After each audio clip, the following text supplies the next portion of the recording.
Você sabe que se você tiver um arco de uma circunferência com um certo ângulo, e em outra circunferência com um raio maior,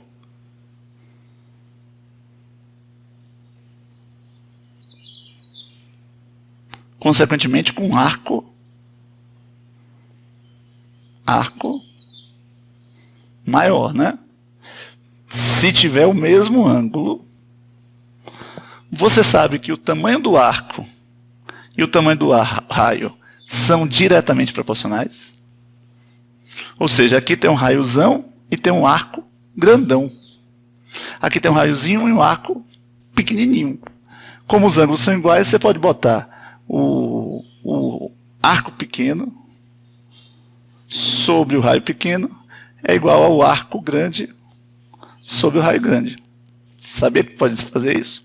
É como se fosse aqui um jacarezinho e aqui um jacarezão. São diretamente proporcionais esses comprimentos, raio e arco, se os ângulos são iguais. Se isso é verdade, e tudo isso é verdade,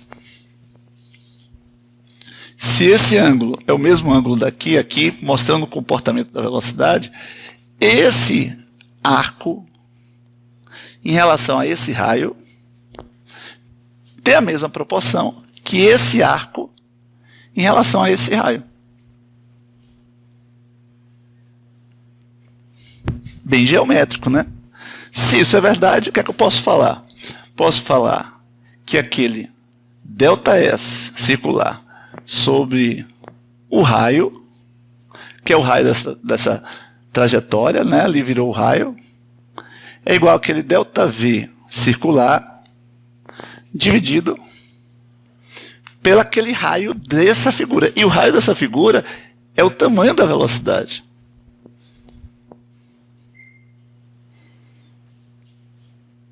Que eu posso simplificar e colocar só a letra V, representando o tamanho da velocidade. Aí, quando você olha a V, você pensa no tamanho, né? Certo? Mas quem é esse ΔS que o cara percorre?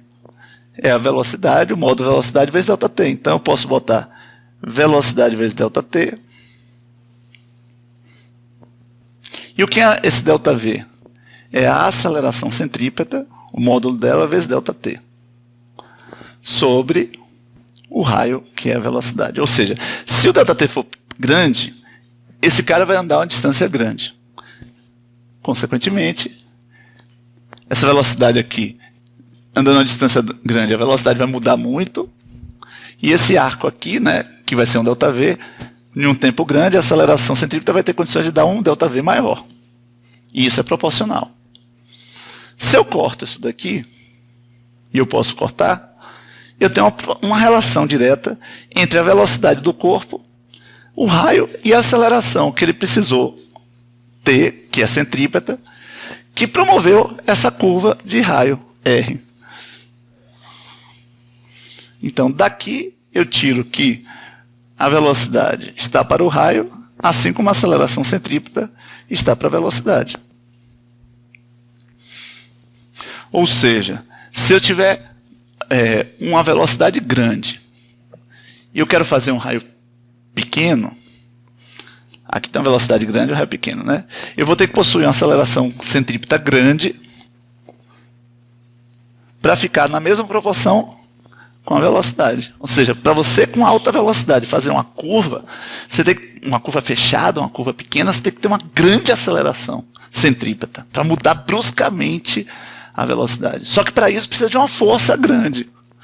Então, por exemplo, em um carro, eu não sei se um carro tem uma aderência que vai conseguir gerar uma força grande para fazer uma curva pequena, de poucos metros de raio, com um carro a 80 km por hora.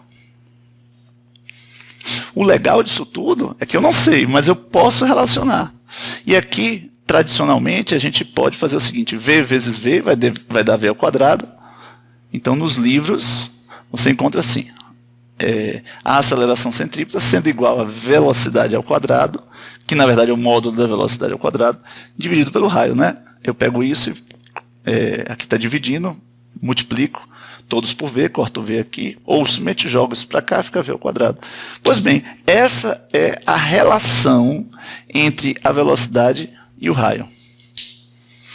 Por exemplo, um carro está com a velocidade de 20 metros por segundo e estava em linha reta e vai fazer uma curva.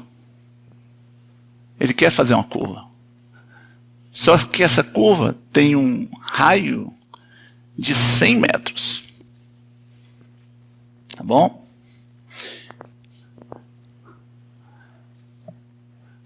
Então vamos lá. Essa curva é natural? Não, ela é forçada. Então precisa de uma força para gerar uma aceleração. Uma aceleração que força essa velocidade a mudar a direção de um ritmo que vai permitir ela fazer essa curva exatamente de raio 100 metros. Quanto é essa aceleração e quanto vai ser a força? Bom, a aceleração que ele precisa para, com essa velocidade, descrever esse raio vai ser 400 por 100, 4 metros por segundo ao quadrado. Agora, para adquirir essa aceleração, esse cara vai precisar de uma força. Vamos dizer que a massa desse automóvel seja de, sei lá, 500 quilogramas. 500 quilogramas para adquirir uma aceleração de 4 vai precisar de 2.000 newtons de força. Esse pneu consegue, atritando, né, interagindo com o asfalto, adquirir essa força? Se não conseguir, se essa força é muito grande para a situação, né, uma situação que não consegue atingir essa força, ele não vai conseguir atingir essa aceleração. Ele não vai conseguir descrever esse raio.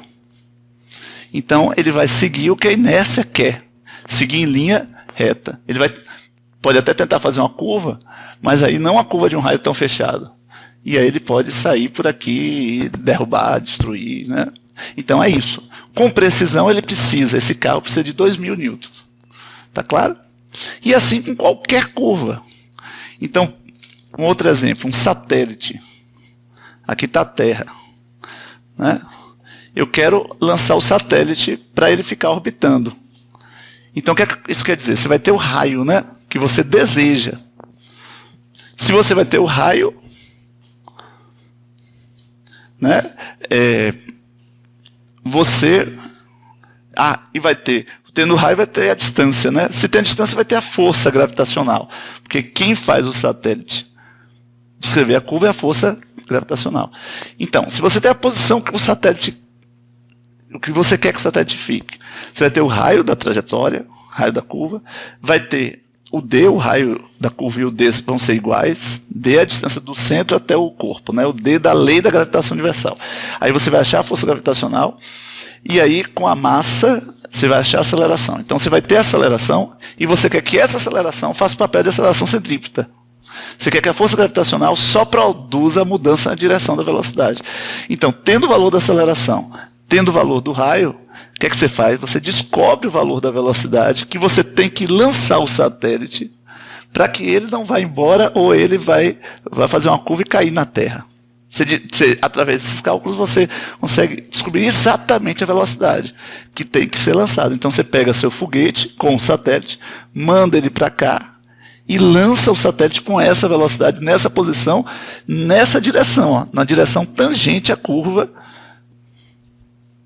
E aí você consegue, tá bom? Então eu já dei dicas, porque eu quero agora que você pegue essa estrutura, né, e aplique nas questões abaixo, que segue 2 caminhos possíveis. Ou ele dá a força, você acha a aceleração, e aí com a aceleração, sendo a centrípeta, né, estou falando de movimento circular uniforme, você acha o raio ou a velocidade, aí depende, posso oferecer a velocidade para você achar o raio, ou o raio achar a velocidade. Ou o contrário, eu dou a velocidade, dou o raio, você acha a aceleração, e com a massa você descobre a força que é necessária para fazer essa curva. Tá bom? Então tenta aí fazer as questões abaixo com essa ideia e com essa relação. A relação não tem nome, é uma relação entre aceleração, velocidade e raio. Ok?